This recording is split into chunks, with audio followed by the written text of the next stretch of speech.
মৃত্যুর ছয়লা, মৃত্যুর মিছিল চলছে, মৃত্যুর মিছিল। আমরা যখন রাতের বেলা ঘুমাতে যাই, আপনি আপনাকে প্রশ্ন করবেন, বাপ আপনি আপনাকে প্রশ্ন করেন, আপনি তো ঘুমাচ্ছেন, ঘুমের সময় আপনি বলছেন আল্লাহুম্মা বিসমিকা আমুতু ওয়া আহইয়া, রব আমুতু ওয়া আহইয়া, আমি মরে গেলাম, ঘুমাচ্ছি মানে আমি মরে গেলাম। ঘুমন্ত অবস্থায় কিন্তু মানুষ মৃত, জানেন, মৃত। রব আমি তো মরে গেলাম, আপনি তৌফিক দিলেই পরে আমি জাগ্রত হতে পারবো। আপনার কলিজায় কোনোদিন ধাক্কা দেয় নেই, আমি যদি এই রাত যদি আমার জীবনের শেষ রাত হয়ে যায়, এই রাতেই যদি আমি দুনিয়া থেকে চির বিদায় গ্রহণ করি, কাল কিয়ামতের ময়দানে আমার কি হবে? কোনোদিন বাপ আমরা ভাবতে পারি নাই, কোনোদিন আমি মনে করতে পারি নাই যে মরলে পরে আমার কি হবে, ঠিক না? হ্যাঁ, আমি জানি আপনাদেরকে মৃত্যুর ওয়াজ করে কোনো লাভ নাই, আমি মৃত্যুর কথাও বলবো না, জাস্ট একটু স্মরণ করিয়ে দিচ্ছি, আমার বিষয়বস্তু অন্য। মৃত্যুর কথা বলে কোনো লাভ নাই, আমি জানি কেন লাভ নাই। গত পরশুদিন এই যে এখানে গুরুস্থান আছে, বড় গুরুস্থান, এখানে আমরা জানাজায় ছিলাম উপস্থিত। ওয়াল্লাহি বলছি, মানুষের অধপতন কিভাবে হয়, আল্লাহু আকবার। দেখেন, মানুষ মরে গেছে, জানাজা নিয়ে সামনে, লাশ সামনে শুয়ে আছে, অনেক মানুষ উপস্থিত, জানা যায় লাশ সামনে, আমরা দেখতে পাচ্ছি যে একটা মানুষ মরে যাচ্ছে, সে কবরে চলে যাবে কিছুক্ষণ পরেই। হুজুর দাঁড়িয়ে কুল্লু নাফসিন যায়িকাতুল মাউত বলে মানুষকে মৃত্যুর জন্য নসিহত করছে, কিন্তু যারা জানাজার কাতারে শামিল ছিল তারা এক একজন গল্প গুজবে ব্যস্ত হয়ে গিয়েছে, একজন আরেকজনের সাথে গল্প করছে, ব্যবসা বাণিজ্যের খবর নিচ্ছে, কাল কোন পাম্পে তেল দিবে সেই খবরটা পর্যন্ত জানাজার কাতারে দাঁড়িয়ে সে খোঁজ খবর নিচ্ছে। কিন্তু দুঃখজনক বিষয় হচ্ছে, সে তখনও তার এই অন্তরে ঢুকাতে পারে নাই, আজ যেই মানুষটা এখানে খাটিয়ায় শুয়ে আছে, কাল তো আমাকেও যেতে হবে, আমিও তো মরে যাব, আমাকেও তো এই কবরে আসতে হবে, তার ভিতরে কোনো অনুভূতি এখন পর্যন্ত আসে নাই, এখন পর্যন্ত আসে নাই। চিন্তা করছেন, মানুষ মরা সামনে, হুজুর ওয়াজ করছে কুল্লু নাফসিন যায়িকাতুল মাউত, মরতে হবে, আর তারা জানাজার কাতারে দাঁড়িয়ে মানে একজন আরেকজনের সাথে গল্প করছে, কালকে কোন পাম্পে না জানি তেল দিবে, হ্যাঁ মোটরসাইকেল চালাতে হবে তো কোন পাম্পে তেল দিবে। এই হচ্ছে আমাদের জীবনের অবস্থা। আমি তো বলি আপনাদেরকে মৃত্যুর ওয়াজ করে কখনোই মৃত্যুমুখী করা সম্ভব হবে না। আমরা কত শত জানাজার নামাজে উপস্থিত হচ্ছি, আমরা কত শত মানুষকে কবরে দাফন করে আসছি, এত কিছুর পরেও যদি আমাদের জীবনে কোনো পরিবর্তন না ঘটে, বুঝতে হবে আমাদের অন্তর মরে গিয়েছে, ঠিক না? অন্তর আমাদের মরে গিয়েছে। মুহতারাম হাজিরিন, বলতে চাচ্ছিলাম, জন্ম যেহেতু আমরা গ্রহণ করেছি, আমাদেরকে একদিন ঠিক মরে যেতে হবে, কবরে আমাদেরকে যেতেই হবে। এই কথাটা কেউ যদি তার কলিজার ভিতরে গেঁথে নিতে পারি, আল্লাহি বলছি, তার দ্বারা কখনো গুনাহের কাজ হওয়ার সম্ভাবনা নাই, কখনোই গুনাহের কাজ হওয়ার সম্ভাবনা নাই। আমরা প্রতিনিয়ত শুনছি ইন্না লিল্লাহি ওয়া ইন্না ইলাইহি রাজিউন, ঠিক কিনা? এটা শুনেন না এমন কেউ আছেন? শুনেন না এমন কেউ আছেন? প্রত্যেকেই জানি, প্রত্যেকেই আমরা শুনেছি, ঠিক না? প্রত্যেকেই শুনেছি, কিন্তু এর মানে কি? আমরা অনেক সময় মনে করি যে মানুষ মরলেই ইন্না লিল্লাহি ওয়া ইন্না ইলাইহি রাজিউন পড়তে হয়, এর মানে হচ্ছে মৃত ব্যক্তির জন্য দোয়া করা, ঠিক না? মৃত ব্যক্তির জন্য দোয়া করা, আমরা এটা অনেকেই মনে করি না। মুহতারাম হাজিরিন, আমরা যখন বলি ইন্না লিল্লাহি ওয়া ইন্না ইলাইহি রাজিউন, এর অর্থ হচ্ছে নিশ্চয় আমরা আল্লাহর জন্য, ওয়া ইন্না ইলাইহি, এবং আমরা সেই রবের কাছেই রাজিউন, ফিরে যাব। তার মানে হচ্ছে আপনি কোনো মানুষের মৃত্যুর সংবাদ শোনার অর্থই হচ্ছে আপনি আপনাকে মৃত্যুর জন্য নিজেই নিজেকে ওয়াজ করছেন, নিজেই নিজেকে মৃত্যুর জন্য ওয়াজ করছেন, নিজেই নিজেকে ওয়াজ করছেন। এত কিছুর পরেও আমাদের মাঝে আজ পরিবর্তন কোথায়? কোথায় আমাদের পরিবর্তন? মুহতারাম হাজিরিন, আমি শুরুতেই বলেছি, আমি ট্রেডিশনাল কোনো বক্তা না, নিজেকে কখনো বক্তাও আমি মনে করি না, কখনো বক্তাগিরি করে খেতে হবে সেটাও আমি মনে করি না। তবে আমার কিছু টার্গেট আছে, আমার কিছু লক্ষ্য উদ্দেশ্য আছে, আমি আমার কলিজার কথাগুলো আপনার কানে পৌঁছে দিতে চাই, আমার কলিজার কথাগুলো আপনার কান পর্যন্ত আমি পৌঁছে দিতে চাই। ওয়াল্লাহি বলছি, আমার যদি এমন কোনো শব্দ, এমন কোনো বাক্য আমার জানা থাকতো, যেই শব্দ দিয়ে বললে আমার কথা আপনার কলিজায় গিয়ে পৌঁছাবে, আমি সেই শব্দ দিয়ে আপনাকে বলতাম। আমার যদি এমন কোনো বাক্য জানা থাকতো, যেই বাক্যটা বললে বাবা আপনার কলিজায় আমার কথাগুলো পৌঁছে যাবে, আপনি কবরমুখী হবেন, আমি সেই বাক্যটা আমি ব্যবহার করতাম। আমার যদি সম্ভব হতো আপনাকে কাছে ডেকে বুকে টেনে যদি বুঝাতে পারতাম, বাপ একদিন তো মরে যাবেন, একদিন তো মরে যাবেন, দুনিয়ার জন্য অনেক করেছেন, ইদা জা আজালুহুম লা ইস্তাখিরুন সাআতাও ওয়া লা ইস্তাকদিমুন, বাপ আপনার যখন কবরে যাওয়ার সময় চলে আসবে, এক চুল সামনেও যেতে পারবেন না, এক চুল আগেও আসতে পারবেন না, যে কিনা? আমি আপনাকে আমার এই কলিজার কথাগুলো বুঝাতাম। প্রিয় উপস্থিতি, আমরা যেহেতু মরে যাব, সেজন্য কবরের জন্য আমাদের কিছু প্রস্তুতি দরকার আছে না নাই? কথা বলতে হবে, আছে না নাই? আপনাদের মনে হয় দরকার নাই? আপনাদের মনে হয় দরকার নাই? দরকার আছে, দরকার আছে। কবরের প্রস্তুতি গ্রহণ করতে হবে। কিভাবে? আমাদের কিছু আমল করতে হবে। কিন্তু আমরা যে আমলগুলো করি কিভাবে করি? আপনি আমি দৈনন্দিন জীবনে আমরা যে আমলটা করি সেই আমলটা কুরআন সুন্নাহ মোতাবেক হচ্ছে কিনা, নবী সাল্লাল্লাহু আলাইহি ওয়াসাল্লামের সুন্নত পদ্ধতিতে হচ্ছে কিনা, আমরা একজন নিজেকে কোনোদিন প্রশ্ন করি নাই, কোনোদিনও করি নাই, কোনোদিন জানতে চেষ্টা করি নাই। আমি যে নামাজটা পড়ছি, আমার নামাজটা কোরআন সুন্নাহ অনুযায়ী হচ্ছে কিনা, যেভাবে আমার নবী মুহাম্মদ সাল্লাল্লাহু আলাইহি ওয়াসাল্লাম নামাজটা পড়েছিলেন সেভাবে হচ্ছে কিনা, আমি যে আমলগুলো করছি আমার আমলগুলো কোরআন সুন্নাহ অনুযায়ী হচ্ছে কিনা, রাসূলের সুন্নত মোতাবেক হচ্ছে কিনা, আমরা কোনো দিন জানতে চেষ্টা করি নাই। ঠিক কিনা? আমরা আমল করি কিভাবে? আমাদের বাপ দাদা যেভাবে করেছে সেভাবে, ঠিক না? আমি যদি আপনাকে এখন কিছু বলি, দুই একটা হাদিস বলি, তা আপনি আমাকে উল্টা বলবেন যে হুজুর বাপ দাদা কি ভুল করছে নি তাহলে? হ্যাঁ, অনেকেই বলবে যে বাপ দাদা কি ভুল করছে, এভাবে অনেকেই বলবে। এই জন্য আমরা বাপ দাদার অনুসরণ করে অনেক আমল আমরা করি, যে আমলগুলো আমাদের কোরআন সুন্নাহ মোতাবেক না, আমাদের কোরআন হাদিসের কোথাও নাই, কিন্তু সেই আমলগুলো আমরা করতে করতে দুনিয়া থেকে চিরবিদায় গ্রহণ করছি। সেই আমলগুলোই আমরা করছি। কি হবে সেই আমল করে? সেই আমলগুলো আমি আপনাদেরকে ধরে ধরে শিখিয়ে যাব ইনশাআল্লাহ, যতটুকু সময় আছে। প্রিয় উপস্থিতি, আমি বলতে চাচ্ছি বিদআত সংক্রান্ত। আমরা অনেক বিদআত করি, কিন্তু আমরা জানি না যে আমরা কিভাবে বিদআতগুলো করছি। কেন জানি না, আমি সেটাও আপনাদেরকে বলবো ইনশাআল্লাহ। সংক্ষেপে আপনাদের সামনে বিদআত সম্পর্কে আমি আলোচনা করব ইনশাআল্লাহ। আমাদের দেশে অনেক ওয়াজ মাহফিল হয়। আমি কি ওয়াজ পারি, এর চেয়ে কিন্তু আপনি বেশি ওয়াজ পারেন, আমি বিশ্বাস করি। কারণ আপনি যখন মাঠে ঘাটে কাজ করেন দেখবেন যে সারাদিন আপনার মোবাইল ফোনে ওয়াজ চলে, ঠিক না? আমি এতটুকু ওয়াজ করি নাই যতটুকু আপনি ওয়াজ জানেন, ঠিক না? তো আপনি অনেক ওয়াজ জানেন। আপনাকে যদি বলি যে বাপ নামাজ সংক্রান্ত আপনি কি জানেন, দুই একটা লাইন আমাকে বলে শুনান, আপনি বলতে পারবেন। আমি যদি আপনাকে বলি যে বাপ মরে যাবেন, কবরে কি কি হতে পারে একটু বলেন, আপনি বলে শোনাতে পারবেন। আমি যদি আপনাকে বলি যে বাপ অমুক বিষয়ে আমাকে একটু বলেন, আপনি কি জানেন, আপনি বলতে পারবেন। কিন্তু আপনাকে যদি বলি যে আপনি বিদআত সংক্রান্ত কি জানেন, কুফর সংক্রান্ত কি জানেন, শিরক সংক্রান্ত কি জানেন, আপনাকে বলা তো দূরের কথা, আপনার মুখে বোম মারলেও একটা কথাও বের হবে না, ঠিক কিনা?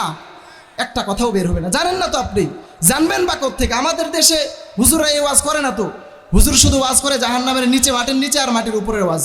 কিভাবে একটা সুবহানাল্লাহ বললে আপনার আসমান জমিন সওয়াবে ভরপুর হয়ে যাবে, এই ওয়াজ করে, মানে সহজেই শুধু জান্নাতে পাঠিয়ে দিতে চায়। এই ওয়াজ আমাদের দেশে হুজুররাও করে না। মুহতারাম হাজিরিন, আসেন আমরা বিদআত জানি। বিদআত কাকে বলে?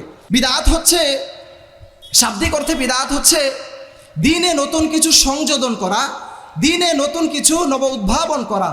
আরো সংক্ষেপে বলি, নবী সাল্লাল্লাহু আলাইহি ওয়াসাল্লাম বলেন নাই, তিনি করেন নাই, তিনি স্বীকৃতি দেন নাই, তার কথা তার আমলে তার কাজে ছিল না, কিন্তু আমরা সেগুলো দ্বীনে সংযুক্ত করেছি। এটাই নাম কি? এটার নাম কি? কথা বলতে হবে, এটার নাম কি? বিদআত। এটার নাম বিদআত। আল বিদআতু মা উহদিসা ফিদ দ্বীনি মিম্মা লাইসা লাহু আসলুন ফিশ শারঈ। নবী সাল্লাল্লাহু আলাইহি ওয়াসাল্লাম বলেন, বিদআত হচ্ছে আমি নবী কোনোদিন বলি নাই, আমি রসুল কোনোদিন করি নাই, আমি রসুল কোনোদিন করতেও বলি নাই, সাহাবীরাও করে নাই, কিন্তু সেই আমলগুলো আমরা আমাদের জীবনে করে যাচ্ছি, সেটাই হচ্ছে কি? সেটাই হচ্ছে বিদআত। আমার কথা বুঝতে পারেন আপনারা? আমার কথা বুঝতে পারেন? বাপ আমি শুরুতেই বলেছি, আমি আপনাকে রং ঢং দিয়ে ওয়াজ করতে পারবো না। তো আমাদের শিক্ষা কোথায় বাপ? আমরা কি শিখলাম? আমরা কি মেসেজ পেলাম এখানে? মাহফিল হওয়ার পরে যদি আপনার জীবনে কোনো পরিবর্তন না ঘটে, আমি বলি সেই মাহফিল ব্যর্থ মাহফিল, সেই মাহফিল ব্যর্থ মাহফিল। এই জন্য মাহফিলে এসেছেন, দুই একটা মেসেজ নিয়ে বাড়িতে যাওয়ার চেষ্টা করেন ইনশাআল্লাহ। তো বলতে চাচ্ছিলাম, বিদআত হচ্ছে নবী সাল্লাল্লাহু আলাইহি ওয়াসাল্লাম করেন নাই, বলেন নাই, আমাদেরকে করতেও বলেন নাই, যেই কাজগুলো আমরা করি সেটাই হচ্ছে কি? কথা বলতে হবে, সেটা হচ্ছে কি? সেটা হচ্ছে বিদআত। এবার আসেন, বিদআত কত ভয়ঙ্কর গুনাহ, খুব মনোযোগ। বিদআত কত ভয়ঙ্কর গুনাহ, এরপরে বলবো বিদআত কেন এত ভয়ঙ্কর গুনাহ, বলে আমি শেষ করবো ইনশাআল্লাহ। বিদআত কত বড় ভয়ঙ্কর গুনাহ, নবী সাল্লাল্লাহু আলাইহি ওয়াসাল্লামের হাদিস থেকে আমরা জানতে পারি, উহুদের ময়দানে প্রচণ্ড লড়াই চলছে। নবী সাল্লাল্লাহু আলাইহি ওয়াসাল্লাম এবং কাফেরদের মাঝে খুব লড়াই চলছে। লড়াই করতে করতে একটা সময় আল্লাহ নবী সাল্লাল্লাহু আলাইহি ওয়াসাল্লাম আঘাতপ্রাপ্ত হয়ে গেলেন। আঘাতপ্রাপ্ত হওয়ার পরে নবী সাল্লাল্লাহু আলাইহি ওয়াসাল্লামের মাথায় একটা হেলমেট ছিল, সেই হেলমেটটা ভেঙে টুকরোগুলো মাথায় গেঁথে গেল। মাথায় গেঁথে যাওয়ার পরে আল্লাহর নবী সাল্লাল্লাহু আলাইহি ওয়াসাল্লামের মাথা থেকে টকবক করে রক্তগুলো ঝরছিল। পাশে থাকা সাহাবী নবী সাল্লাল্লাহু আলাইহি ওয়াসাল্লামের কাছে গেলেন। কাছে গিয়ে বলছেন, ইয়া রাসূলুল্লাহ, আপনার মাথায় তো হেলমেট ভেঙে গিয়ে টুকরোগুলো গেঁথে গিয়ে আপনার মাথা থেকে রক্ত পড়ছে, আমি বের করে দেই। সাহাবায়ে কেরাম হাত দিয়ে সেগুলো টেনে টেনে বের করার চেষ্টা করলেন, সেগুলো বের হচ্ছিল না। সাহাবায়ে কেরাম হাল ছাড়লেন না, তিনি মাথা কাছে নিয়ে দাঁত দিয়ে কামড় দিয়ে বের করতে গেলেন। যেমনিভাবে দাঁতে কামড় দিলেন, একজন সাহাবীর দাঁত মোবারক ভেঙে গেল। আবার আরেকটা দাঁত দিয়ে কামড় দিলেন, আরেকটা দাঁত ভেঙে গেল। আরেকটা দাঁত দিয়ে কামড় দিলেন, আরেকটা দাঁত ভেঙে গেল। পাশে থাকা সাহাবী বলল, তুমি একাই এত কেন কষ্ট করছো? আমরাও তো আছি, আমাদেরকেও একটু সুযোগ দাও, আমরাও একটু সুযোগটা নেই। আল্লাহর নবী সাল্লাল্লাহু আলাইহি ওয়াসাল্লাম আঘাতপ্রাপ্ত হয়েছে, আমরাও তার একটু খেদমত করি, সেবা যত্ন করি, আমাদেরকেও সুযোগ দাও। সেই সাহাবী সাথে সাথে বলে উঠল, শুনো, আল্লাহর নবী সাল্লাল্লাহু আলাইহি ওয়াসাল্লাম আমার চোখের সামনে আঘাতপ্রাপ্ত হয়েছে। নবী সাল্লাল্লাহু আলাইহি ওয়াসাল্লামের মাথা থেকে যতক্ষণ না পর্যন্ত আমি এই টুকরোগুলো বের করতে পারবো, ততক্ষণ পর্যন্ত আমি এই সুযোগ পৃথিবীর কোনো মানুষকে দিতে পারবো না। আল্লাহু আকবার, কখনোই দিতে পারবো না। নবী সাল্লাল্লাহু আলাইহি ওয়াসাল্লামের প্রতি কি তাদের ভালোবাসা ছিল, কি তাদের মায়া ছিল, কি তাদের মহব্বত ছিল। সাহাবীরা নবী সাল্লাল্লাহু আলাইহি ওয়াসাল্লামকে বলছিলেন, ইয়া রাসূলুল্লাহ, আপনি তো নবী, আপনি তো রসুল, আপনি যদি একবার আসমানে দুই হাত তুলে আল্লাহর কাছে দোয়া করেন যে রব, যে কাফেররা আমাদের বিরুদ্ধে লেগেছে সেই কাফেরদেরকে আপনি নিমিষেই ধ্বংস করে দেন। নবী, আপনি এই কথা বলতে দেরি হবে, আল্লাহ সুবহানাহু ওয়া তাআলা কাফেরদেরকে ধ্বংস করতে দেরি হবে না, ঠিক কিনা? ধ্বংস করতে দেরি হবে না। সাহাবীরা পরামর্শ দিচ্ছে নবীকে, নবী, আমরা কেন তাদের সাথে এত লড়াই করছি? আপনি জাস্ট একবার আল্লাহ সুবহানাহু ওয়া তাআলার কাছে দুই হাত তুলে দোয়া করেন, আল্লাহ সুবহানাহু ওয়া তাআলার কাছে দোয়া করেন, বলেন আল্লাহুম্মা আহলিকহুম কামা আহলাকতা আদম ওয়া সামুদ। আল্লাহ, আপনি যেমনিভাবে আদ এবং সামুদ জাতিকে ধ্বংস করেছেন, ঠিক তেমনিভাবে এই কাফের গোষ্ঠীকে আপনি নিমিষেই ধ্বংস করে দেন। সাহাবায়ে কেরাম পরামর্শ দিচ্ছে কাকে? নবী সাল্লাল্লাহু আলাইহি ওয়াসাল্লামকে পরামর্শ দিচ্ছে। আল্লাহ নবী সাল্লাল্লাহু আলাইহি ওয়াসাল্লাম কিছুক্ষণ তিনি চুপ থাকলেন। চুপ থেকে তিনি একটু মুচকি হেসে দিলেন। কিছুক্ষণ পরে সত্যি সত্যি তিনি আসমানের দিকে দুই হাত বাড়িয়ে দিলেন। আসমানের দিকে দুই হাত বাড়িয়ে দিয়ে তিনি বলতে লাগলেন, আল্লাহুম্মা হদি কওমি ফাইন্নাহুম লা ইয়ালামুন, আল্লাহুম্মা হদি কওমি ফাইন্নাহুম লা ইয়ালামুন। নবী আসমানের দিকে দুই হাত তুলে দোয়া করতে লাগলেন, আল্লাহ, আমাদের সাথে যারা যুদ্ধে লিপ্ত হয়েছে রব, তারা তো বুঝে না, তারা তো অবুঝ, আল্লাহ আপনি তাদেরকে হেদায়েত দিয়ে দেন। আল্লাহু আকবার। নবী সাল্লাল্লাহু আলাইহি ওয়াসাল্লাম কাফেরদের জন্য পর্যন্ত কখনো বদদুয়া করেন নাই, তিনি কাফেরদের জন্য হেদায়েতের দোয়া করেছেন। হ্যাঁ, আমাদের সাথে যদি আমাদের কোনো প্রতিবেশী একটু লাগে, মাশাআল্লাহ, 14 গোষ্ঠী উদ্ধার করে ছেড়ে দেয়। নিজের ঘরের লোক, নিজের আত্মীয় স্বজনদের ক্ষেত্রেও, পার্শ্ববর্তী তো দূরের কথা, নিজের ঘরের লোক, বাবা মার সাথে, ছেলে মেয়ের সাথে, বাপ ছেলে মা মেয়ে, এরকম ঘটনা আছে না আমাদের সমাজে? অনেক আছে। অথচ নবী সাল্লাল্লাহু আলাইহি ওয়াসাল্লাম কাফিরদের জন্য কখনো বদদুয়া করেন নাই। সাহাবীরা পরামর্শ দিচ্ছে, রসুল, কাফেরদের জন্য আপনি একটু বদদুয়া করেন, আল্লাহ তাদেরকে নিমিষেই ধ্বংস করবে, যেমনিভাবে আদ এবং সামুদ জাতিকে ধ্বংস করে দিয়েছে। আল্লাহর নবী তাদের জন্য বদদুয়া করেন নাই, বরং তিনি তাদের জন্য, সেই কাফেরদের জন্য তিনি রহমতের হেদায়েতের দোয়া করেছেন। সুবহানাল্লাহি ওয়া বিহামদিহি।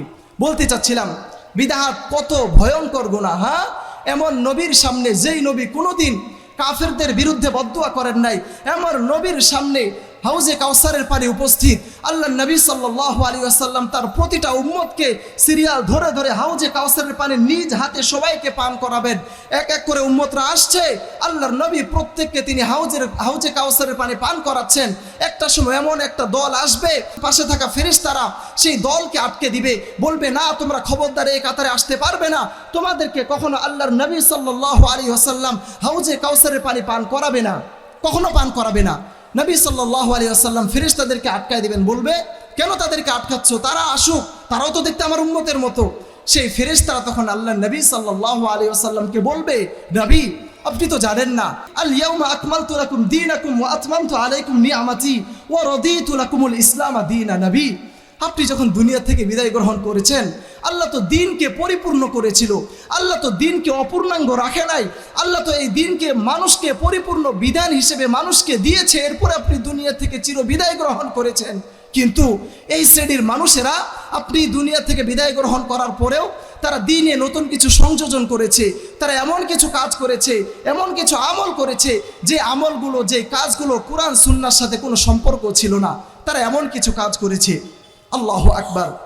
সাথে সাথে নবী সাল্লাল্লাহু আলাইহি ওয়াসাল্লাম ওই শ্রেণীকে ধমক দিয়ে সেই দল থেকে বের করে দিবে, বলবে খবরদার, তোমরা কোনোদিন আমার এই দলে আসতে পারবে না, আমি রাসূল কখনো তোমাদেরকে হাউজে কাউসারের পারে নিজ হাতে পান করাবো না। আল্লাহু আকবার। কখনো পান করাবো না। বুঝাতে চাচ্ছিলাম, যারা মূলত বিদআত করবে, যারা বিদআতের সাথে সম্পৃক্ত থাকবে, যারা এই বিদআতকে আশ্রয় দিবে, যারা বিদআতকে প্রশ্রয় দিবে, যারা এই কাজগুলোর সাথে সম্পৃক্ত থাকবে, তারা মরার পরে কখনোই নবী সাল্লাল্লাহু আলাইহি ওয়াসাল্লামের হাতে হাউজে কাউসারের পানি পান করতে পারবে? পান করতে পারবে? পান করতে পারবে না। বাপ, আচ্ছা বলেন তো, কোনো মানুষ যদি আল্লাহ নবী সাল্লাল্লাহু আলাইহি ওয়াসাল্লামের হাত থেকে হাউজে কাউসারের পানি পান করতে না পারে, আচ্ছা বলেন তো সেই মানুষটা মনে হয় চাল করে জান্নাতে চলে যাবে? কেন জান্নাতে চলে যাবে? নাকি তার জন্য দুঃখ আছে সামনে? বড় দুঃখ আছে, বড় দুঃখ আছে। মুহতারাম হাজিরিন, বলতে চাচ্ছিলাম, এই বিদআতের সাথে যারা সম্পৃক্ত থাকবে, জড়িত থাকবে, তারা কোনোদিন নবী সাল্লাল্লাহু আলাইহি ওয়াসাল্লামের হাত থেকে হাউজে কাউসারের পানি পান করতে পারবে না। এই জন্য বিদআত বড় মারাত্মক একটা গুনাহ। এরপরে বলবো বিদআত কেন এত ভয়ানক গুনাহ, এটা বলেই আমি শেষ করবো ইনশাআল্লাহ। বিদআত কেন এত ভয়ঙ্কর গুনাহ? দেখেন, শয়তানের একটা চক্রান্ত।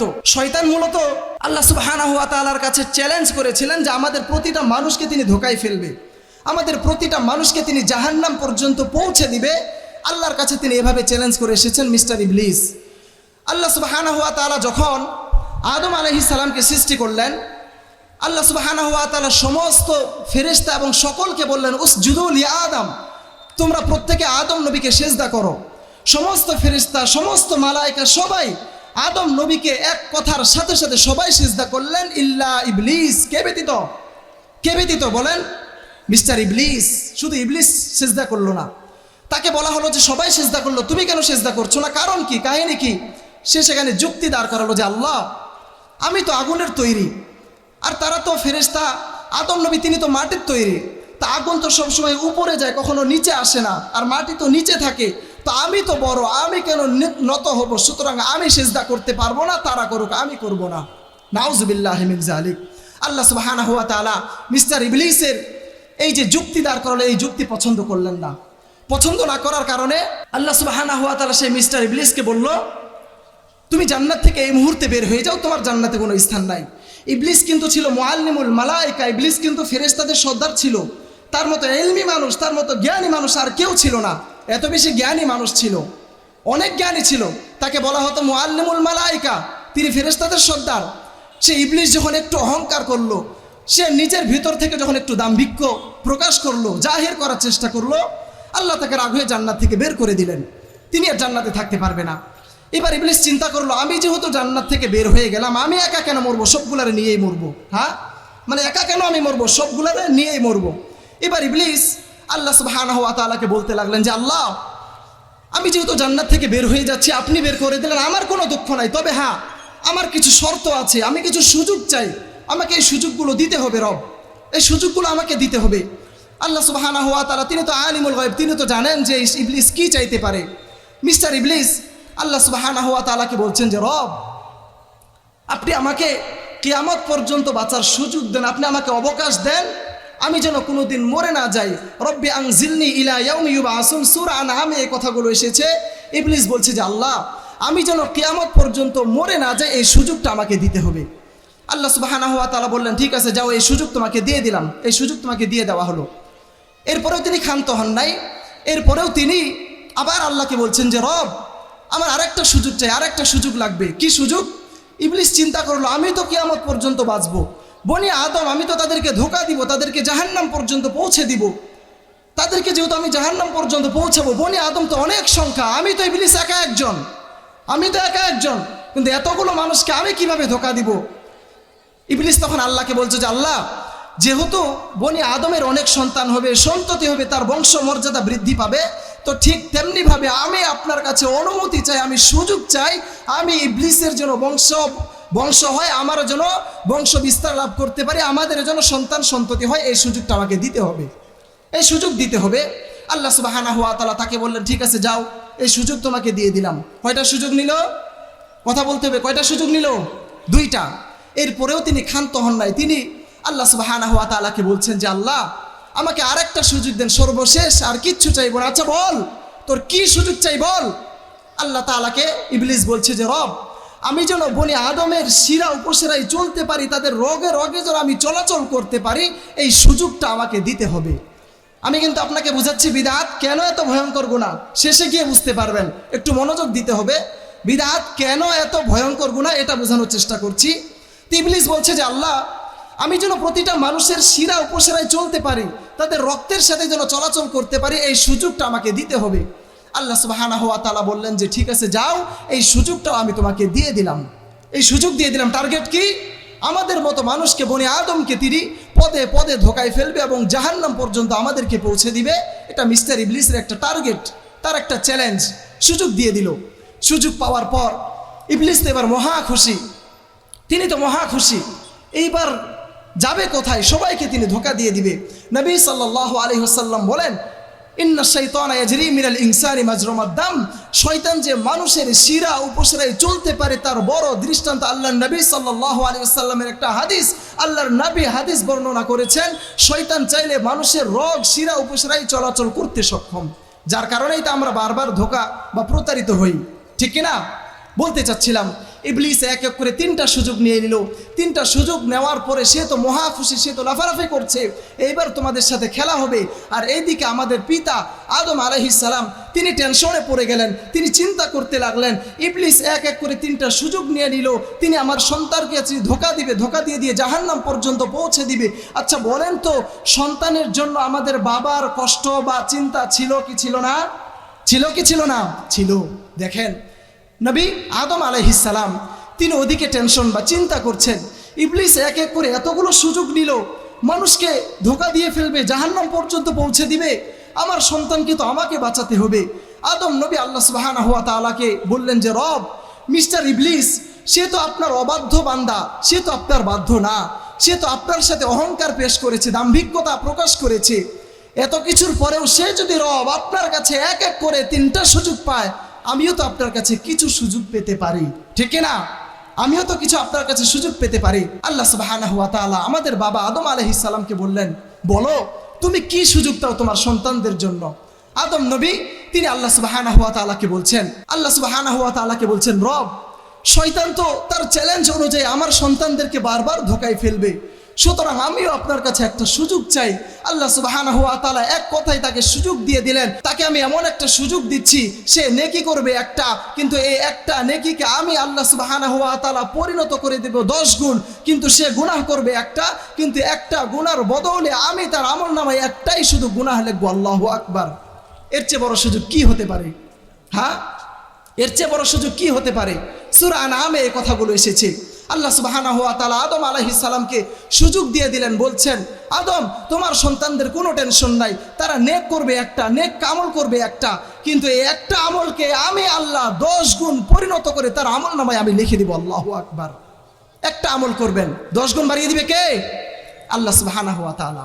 তার বিপরীত যখন আমরা কোনো গুনাহ করব, আমাদের দ্বারা কোনো গুনাহ হয়ে যাবে, এক গুনার বিনিময়ে একটাই মাত্র গুনাহ রাখা হবে, এটা 10 গুণ বাড়িয়ে দেওয়া হবে না, 10 গুণ বাড়িয়ে দেওয়া হবে না।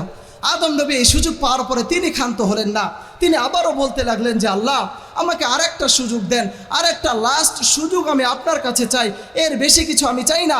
আল্লাহ সুবহানাহু ওয়া তাআলা আদম নবীর মনের জ্বালা যন্ত্রণা বুঝতে পারলেন, আল্লাহ নিজেই বলে দিলেন যে শুনো তোমাকে আমি আরেকটা সুযোগ দিয়ে দিলাম, যেই সুযোগ তোমার সন্তানরা পাবে। কি সেই সুযোগ?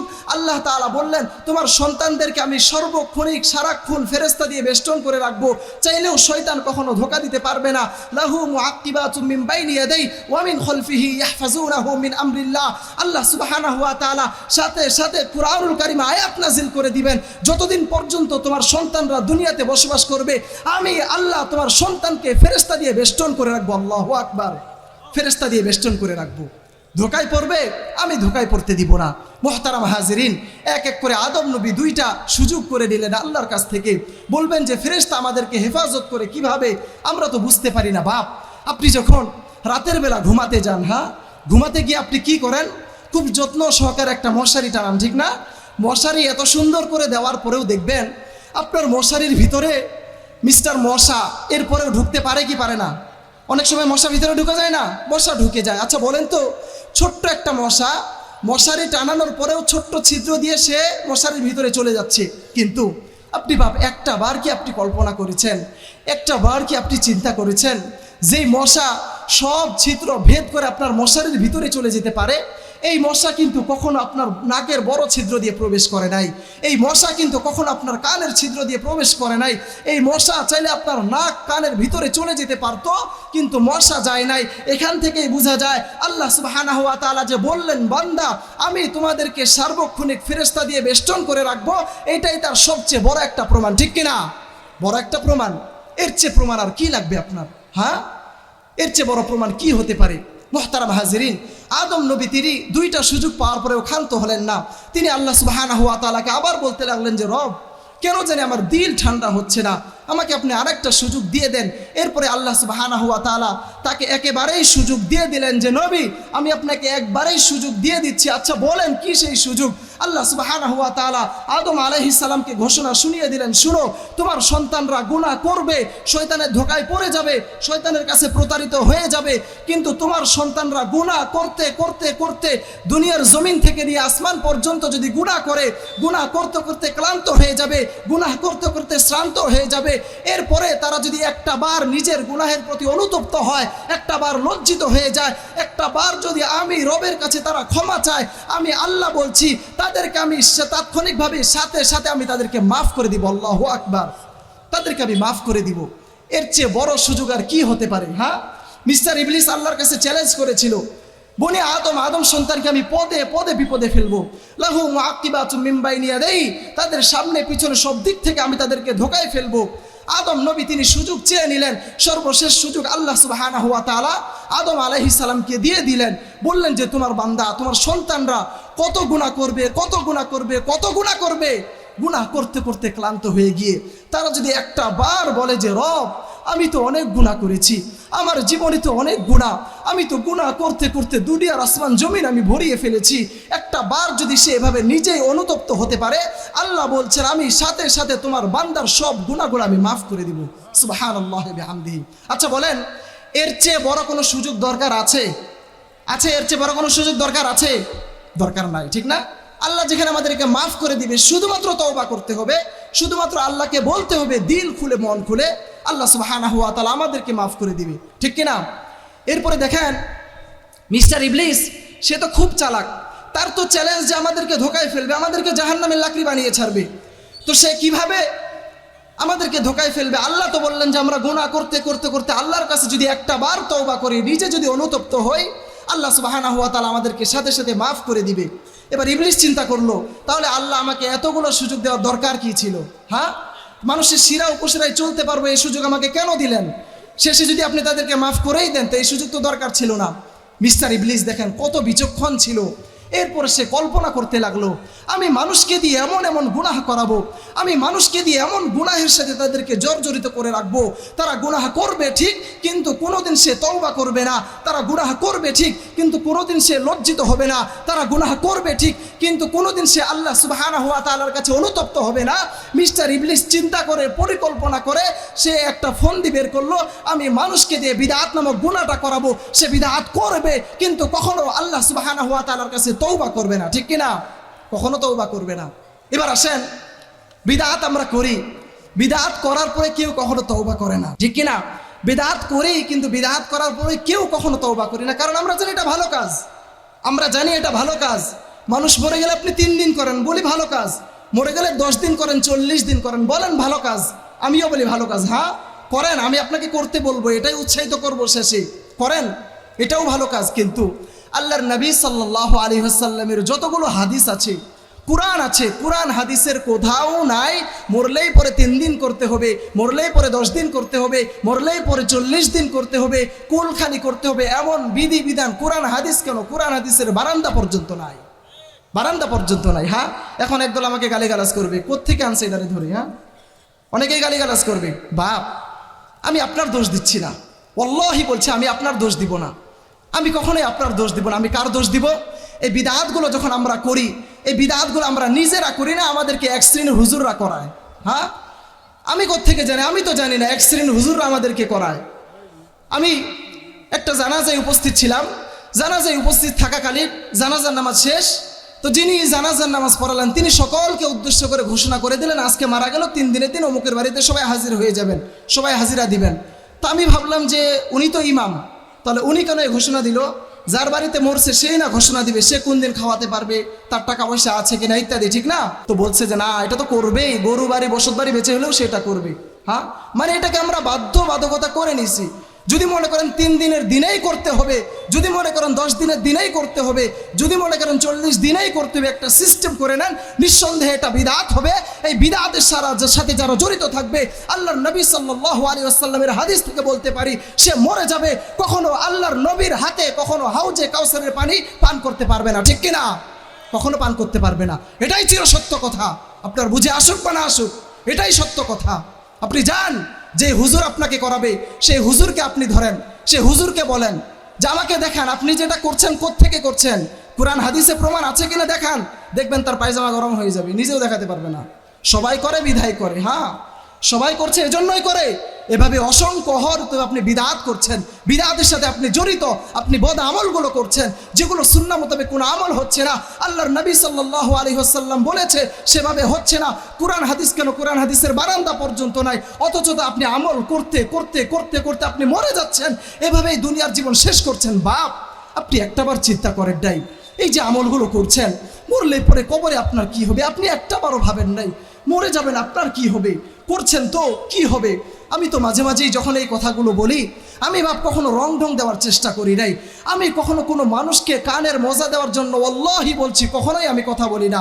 আমি শুধুমাত্র আমার দিলের কথাগুলো বলি, এতে করে আমার জনপ্রিয়তা একজন থাকুক, একটাই আমার এনাফ, আর বেশি লাগবে না। এই জন্য আমি হক কথা বলার চেষ্টা করি। বাপ, আপনি আপনার জীবনকে পরিবর্তন করার চেষ্টা করেন, কি আমল করছেন সে আমলগুলো একটু আপনি খোঁজ করেন, যেগুলো কোরআন হাদিস অনুযায়ী হচ্ছে কিনা। বাপ, আজ না হয় কাল আপনি মরে যাবেন, আপনার কবরে আপনাকে যেতে হবে। আপনার এলাকার হুজুর যেভাবে করছে আপনি যদি সেভাবেই চলেন এটা ভুল হবে। এলাকার ইমাম মুয়াজ্জিন খতিব যেভাবে করছে সেভাবেই যদি করেন, আমি বলি আপনার কবরের হিসাব আপনার ইমাম মুয়াজ্জিন খতিব দিবে না। আপনার কবরের চিন্তা আপনার নিজেকেই করতে হবে, ঠিক কিনা? আপনাকেই করতে হবে। এই জন্য আপনি কবরের কথা একটু চিন্তা করেন, কবরের কথা চিন্তা করে করে নিজের জীবনের আমলগুলো আপনি পরিবর্তন আনার চেষ্টা করেন।